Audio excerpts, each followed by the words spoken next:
Hi friends, welcome to Deepa Dharma's kitchen. இன்றைக்கி mushroom சால் நான் எப்படி செய்யலான்ட்டு பார்க்கலாம்.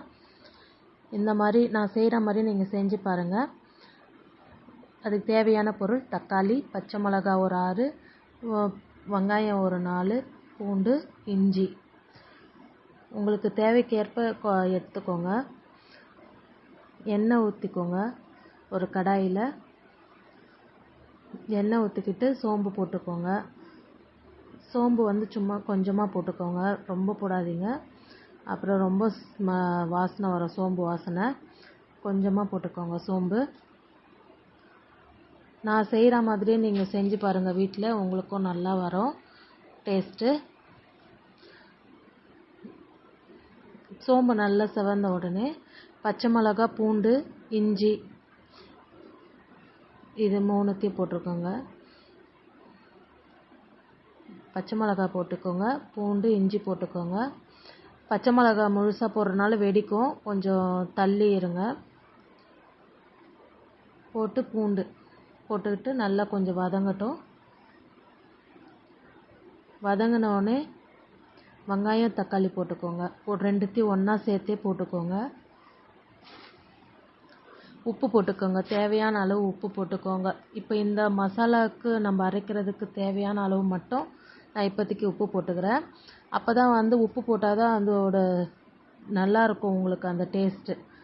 ஏன்னா அந்த உப்பு, தக்காளியோட சாறு, அப்புறம் வெங்காயோட ஃப்ளேவரு, பச்சை மிளகா, பூண்டு இதோட ஃப்ளேவர் எல்லாமே ஒன்றா சேர்ந்து வதங்கினா உங்களுக்கு டேஸ்ட்டு நல்லா கிடைக்கும்.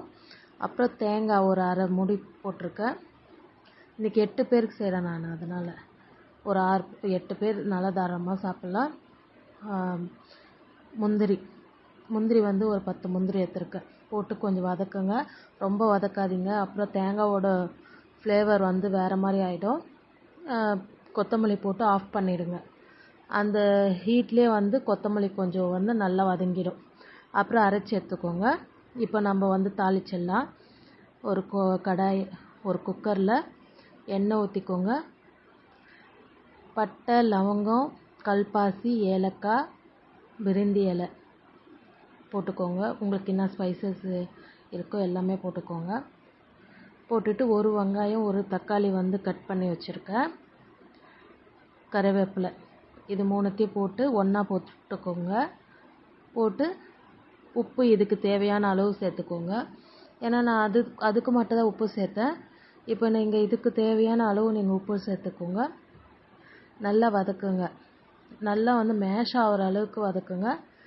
அப்புறம் மஷ்ரூம் கட் பண்ணி வச்சுருக்கேன், அதையும் போட்டு நல்லா வதக்கிடலாம். வெங்காய தக்காளி வதங்கின உடனே நீங்கள் மஷ்ரூம் போடுங்க. மஷ்ரூம் நல்லா கொஞ்சம் எண்ணெயிலே ஃப்ரை பண்ணுங்க. அப்போ தான் உங்களுக்கு அதோட ஃப்ளேவர் எண்ணெயில் நல்லா இறங்கும். அப்போ தான் உங்களுக்கு டேஸ்ட்டு நல்லா கிடைக்கும். நம்ம அரைச்சி வச்சுருந்தோம்ல, அதுவும் போட்டு நல்லா சேர்த்து மஷ்ரூமோடு கொஞ்சம் நல்லா இதுவாகிற மாதிரி வதக்கிக்கோங்க. அப்புறம் தேவையான மசாலா சேர்த்துக்கலாம். ரொம்ப மசாலாலாம் இல்லை, ஒன்றும் இல்லை. மஞ்சள்தூள் ஒரு 1/2 ஸ்பூன் சேர்த்துக்கோங்க. மஞ்சள்தூள் ஒரு 1/2 ஸ்பூனு, வெறும் மிளகாத்தூள் 1 ஸ்பூனு, குழம்பு மிளகாத்தூள் ஒரு 2.5 ஸ்பூன் சேர்த்துக்கோங்க. சேர்த்துட்டு நல்லா தண்ணி ஊற்றிடுங்க. நான் மசாலாவுக்கு மசாலா போட்டு வதக்க மாட்டேன், தண்ணி ஊற்றிடுவேன். தண்ணி ஊற்றினோடனே அப்போ தான் உங்களுக்கு அந்த ஃப்ளேவர் நல்லா கிடைக்கும். உங்களுக்கு மசாலா போட்டு வதக்கிட்டிங்கன்னா அதோட டேஸ்ட்டு வேறு தான். உங்களுக்கு இந்த மாதிரி செஞ்சிங்கன்னா அதோட டேஸ்ட்டு வேறு தான். தண்ணி ஊற்றிக்கோங்க. ஹாட் வாட்டர் ஊற்றிக்கோங்க. கொஞ்சம் வதன்னு இருந்தாலும் ஓகே தான், அந்த மாதிரி ஊற்றிக்கோங்க. ஏன்னா நம்ம ஹீட்டாக இருக்கிறப்போ நம்ம சில்லுன்னு தண்ணி ஊற்றினா ஒரு இதுவாகிடும். அதனால் ஹாட் வாட்ரு, சும்மா வதன்னு தண்ணி ஊற்றிக்கோங்க. தேவையான அளவு தண்ணி இப்போயே வச்சுக்கோங்க. ஏன்னா நம்ம முந்திரி போட்டிருக்கனால கொஞ்சம் கெட்டியாகிடும். 2 விசில் விட்டு ஸ்லோ ஃப்ளேமில் வச்சுக்கோங்க. இந்த சேனலை பிடிச்சிருந்தால் லைக் பண்ணுங்கள், ஷேர் பண்ணுங்கள், சப்ஸ்கிரைப் பண்ணுங்கள்.